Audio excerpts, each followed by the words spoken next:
Hi, I'm John. This is my show, An American Scheme, where I'm proving that Diana Ross is Michael Jackson's actual mother. So, this is Michael Jackson's song, Childhood. And all real Michael Jackson fans know that this is an incredibly important song to Michael Jackson. And he says that if you want to know about him, look at the song Childhood. There's a lot of truth in that song. I know he's made some kind of statement like that, So I've always known this is a really important song, and it's one of the things I've listened to it. But to really listen to things and get into the mindset and allow myself to experience the song as the understanding of what Michael was as a human being, it's not easy for me to do that. And it's like, the problem is because I'm having to deal with all of Michael Jackson's actual pain, and then the other thing is that I'm trying to express to the world, but I'm not getting any good response from the world, right? So now, I'm having to bear the burden of carrying Michael Jackson's pain around with me, and knowing that, and I'm having to live with the reality. It's one of these weird things I'm having to actually experience, is like how Michael Jackson actually saw the world. Because I'm seeing the reality of, I'm telling this story about Michael Jackson, but the people don't want to hear it, and these are his fans, and there's a lot of this weird things, and I'm having to carry this burden of Michael Jackson's true story. It's weird. And so, here we go. I'm just going to show you the first couple parts here of the song Childhood, because it's just so blatantly obvious, and it's one of the things that's I don't want to have to do. It's not easy for me to get into this mindset. And what happened, I started to look at this one, and as soon as I started to look at it, and then I went through it, and it was it was brutal, okay? But then it was okay, I realized I have to really get into this, to get into the mindset, to go through the whole song and see the little intricacies of the things, the details that are there. And this is a painful song and stuff, and so I was thinking about doing it, but then I just looked at the first part and I said, you know what? This first part just has there's so much right there. I said, you know what? I don't even need to do the rest of the song. Let me just do this first part. And so, as talking to the fans and all of the people out there, anybody listening to this, what you have to understand is that my story says Diana Ross got pregnant by Smokey Robinson when Diana Ross was almost 14 years old, and then she gives her child away. So she's still just 14 years old when she gives her child away, which is Michael, to the Jackson family. Okay, so Michael Jackson is abandoned as a child, raised in the Jackson household, thinking he's a Jackson. Because, he was given to him. He's as much of a Jackson as you can be without being a blood Jackson. He's literally raised in the house, and he's given to them from the birth, and he's raised in the house. They raised him. So, as far as that goes, technically, he's as much as a Jackson as you can be without being a Jackson. We all understand. That's what people don't understand. It's Michael was totally raised in that house, but he's not a Jackson. People, they can't get it. Nobody could ever get it. And that was the thing about with Michael. He was able to put so much of his personal, true feelings right in your face in these songs and tell you things, and there was problems, but nobody could ever see it because of the reality that Michael was raised in the Jackson's house. So Michael's raised in the Jackson's house, and he thinks he's a Jackson all the way up until he makes it to Motown. They get signed to Motown, then they move to Los Angeles, and they live with Diana Ross. That is when Diana Ross informs Michael Jackson that she's his real mother, and she tells him about the whole truth. Now, at that point, that's where I say is the break that happened from Michael Jackson,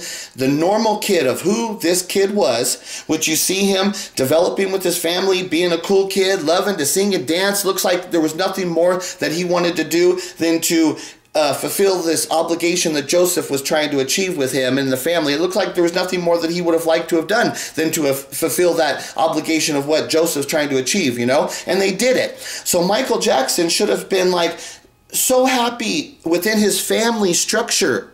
They achieved, they got to Motown. They're stars, they're getting #1 hit record songs and stuff, right?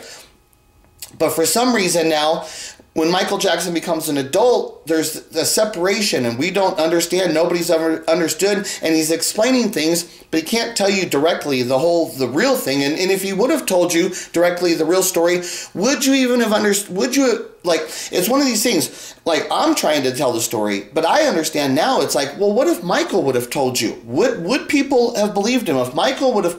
Just think about after like, let's say the Martin Bashir interview, right? Let's say the Martin Bashir interview is exactly the same way as it is, but Michael comes out with a revelation on that interview and he says he's not a Jackson. Okay? Do you think people would have believed him? Or do you think Michael Jackson would have been like kidnapped by some kind of medical professionals and forced into some kind of psychological institute where he would have been drugged and abused, and they would have been told him all the time that, no, you're definitely a Jackson, something's wrong with you, you've got problems because everybody knows you're a Jackson? Like, reality, what would have actually happened? Like, these are the realities of Michael Jackson's life that I'm trying to show people. It's like, how does he end up as a junkie dead at 50 when the reality of the man, of who this guy was, the nature of the family structure and everything of the caring for people, and it should not have happened. Something's wrong.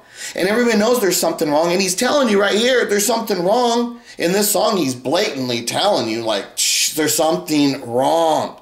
And everybody knows there's something, but nobody knows what it is, because the reality of what it is so like, wait, you're telling us the one thing that we all thought we knew, that Michael was a Jackson, the one thing that we all thought we knew as much as truth as could ever be, that's wrong, that wasn't true. That's the reality of the world we're living in, okay? So now let's look at the words here. Have you seen my childhood? So, Michael, it's a question. Right? And so Michael Jackson's asking anybody, have you seen my childhood? But one of the things is where, like, he's asking a simple question. It's like where he's saying, have you seen my childhood? And it's like, and he's laughing to himself, and he's like saying, it's funny that you think you can explain my childhood, when he's saying, I don't even know who I am. He says, my real childhood should have been occurring with Diana Ross and Smokey Robinson. That's the environment of which my childhood should have existed. And it did not exist. It never existed. And therefore, I'm searching for the world that I came from. Because he did not grow up in that world. He did not exist in the world of where his true childhood and his true nature should have been. So when he's asking you, have you seen my childhood? He's laughing at you. It's a joke, because he's like saying, I didn't even see it. I didn't even get to experience it. And now he's searching. He's searching for that world, the childhood that never existed, because he was raised as a Jackson. He never got to experience his true nature of his true childhood, being raised by his real parents. It never existed. So he's searching for the world that I come from. And then he says, because I've been looking around in the lost and found of my heart. And when I saw this, I just like, it's devastating. And this is one of the things that's like, okay, I got enough here, and I don't need to go on anymore. It's too much, because this is exactly the story of what I've been telling you. When I've been searching, I've been looking around in the lost and found of my heart. That's my story. The lost and found of my heart. That's the whole story of what I'm telling you, who Michael Jackson really is. That he was abandoned as a child, raised as a Jackson, not knowing that he was not a Jackson. He believed he was a Jackson. Then he goes to Motown. He believes he's achieved this great achievement with his family. He's thinking he's made Joe so proud, right? Joe's worked him so hard. By that time, he's thinking now Joe's going to really love me. Boy, we've done it. We made it all the way. And then they're going to Los Angeles. Oh, we're going to Los Angeles now, you know? Because they were over on the East Coast area. Now you're going to Los Angeles with the ocean and Hollywood, right? It's a different thing. So then Michael goes to Hollywood. He's going to Los Angeles. And then they move into Diana Ross's house. Like, what's the reality? Like, how does it happen that Diana Ross just welcomes, and the people that really know the real stories knows that that's not what would have occurred? Because I do think, too, there was another house that they were staying in, because that might be the true story. Because what would have happened is Berry Gordy would have purchased a house, and he would have leased it out or rented it out to the Jacksons, and he would have charged him so that the Jacksons would be buying a house for Motown. That's how Berry Gordy operates and stuff. That's what would have happened. And it still might have been happening, because there's more to the story of it, the actual details of stuff. But the reality is the Jacksons are living with Diana Ross, and they're living with her. And Michael's living with Diana Ross, and they're having a special relationship where she's taking him out now alone, like Michael says in his book Moonwalk, that they went out over a period of 1.5 years together alone, and she's training him in the ways of the world. Now, doesn't that sound exactly to fit the perfect context of when Michael goes, like it says, in the lost and found of my heart. So Michael is abandoned as a child, and then he goes to Los Angeles. He's thinking all this stuff is with the Jacksons, though. He's thinking like he's achieved all this greatness with the Jacksons and all this stuff. And then Diana Ross tells him when he moves into her house, and she calls him to her room. This happens much too soon. She calls me to her room. Billie Jean is not my lover because Billie Jean is his mother.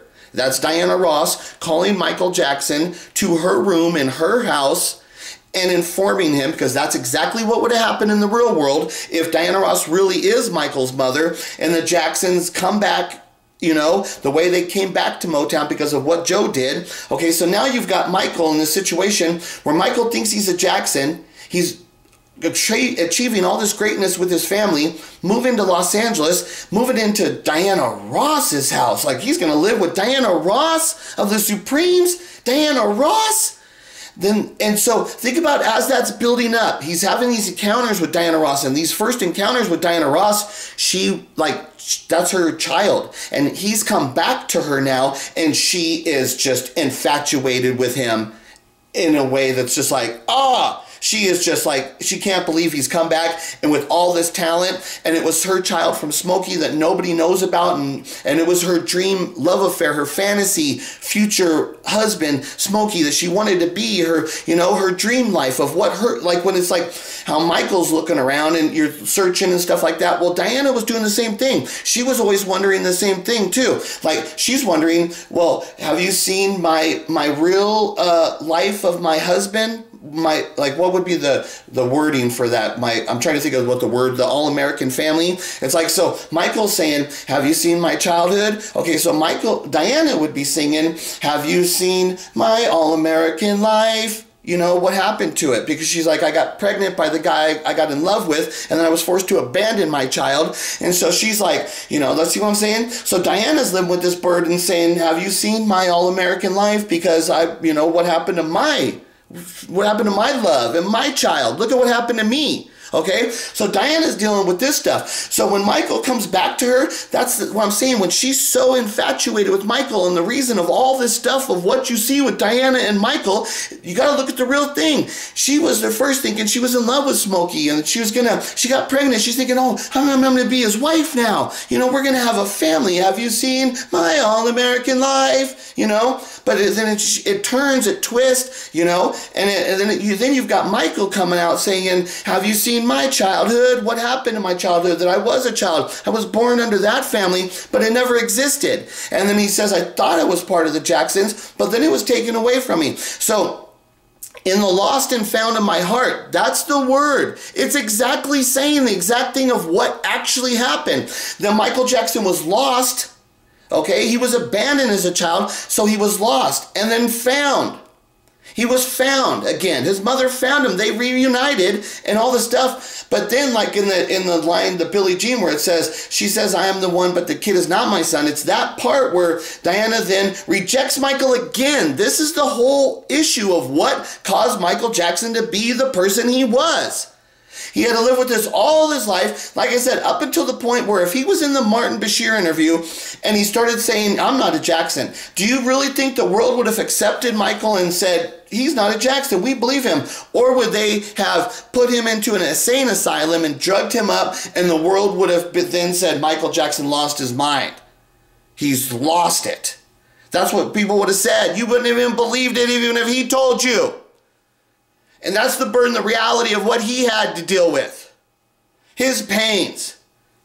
But no, you just want to sing around and dance and think Michael Jackson's the king of pop, and oh, the world's so happy and glorious, and oh, everything's beautiful, and they're angels, and we're going to go to heaven because Jesus is my Savior. Jesus Christ. Pull your head out of your butt. Get in the real world. Start understanding that these are real people dealing with severe human issues and mental problems. This is what Michael Jackson was dealing with. This is what killed Michael Jackson. This is what drove Michael Jackson to be the great artist that he was. And you don't care?